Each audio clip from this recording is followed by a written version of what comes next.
Сәлеметсізбі көрерменде, бұл менің эко-жобам. Эко-ас гаджеті, нақтырақ айтқанда, тамақ қалдықтарын жейтін биоробот. Тамақ қалдықтары туралы жалпы түсінік. Тамақ қалдықтары экологиялық түрде жерді ластануына ең бірінші себеп болатын себебі олар табиғатта ыдырамай жердің ластануына себеп болады. Мәселенің өзектілігі. Бүгінде тұрмыстық қалдықтарды, соның ішінде тамақ қалдықтарының көлемі жылдан жылға артып келеді.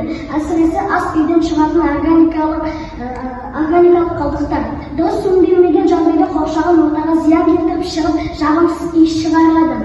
Жобаның мақсаты ас үйде пайда болатын тамақ қалдықтарын экологиялық жолмен өңдейтін, оларды органикалық тыңайтқышқа салатын биороботты жасауға тырысамыз. Жобаның жаңалығы автоматтандырылған биологиялық өңделген құрылғы ішінде арнайы бактерияларды қалдықтарын жылдам және табиғи жолмен өңдейді. Екі нәтиже бір құрылғы арқылы әрі тыңайтқыш, әрі биогаз өндіруге болады.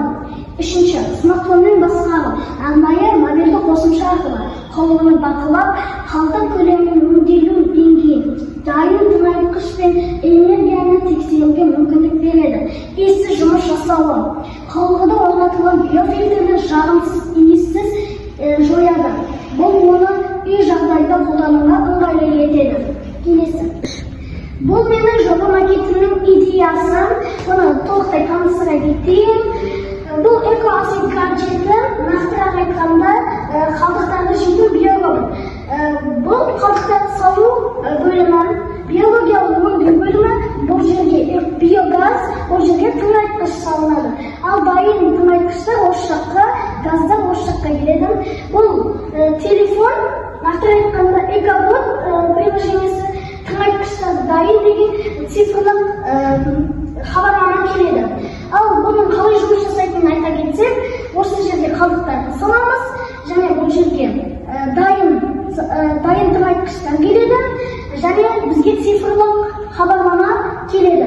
Келесі қорытынды. Эко-ас үй гаджеті.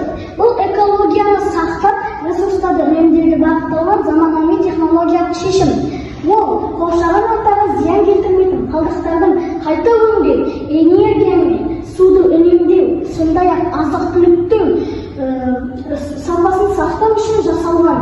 Осындай құрылғылар арқылы тамақ қалдықтарын тиімді түрде өңдеуге, энергияны тұтынуға, азайтуға және экологияны таза өмір салтын ұстануға мүмкіндік береді.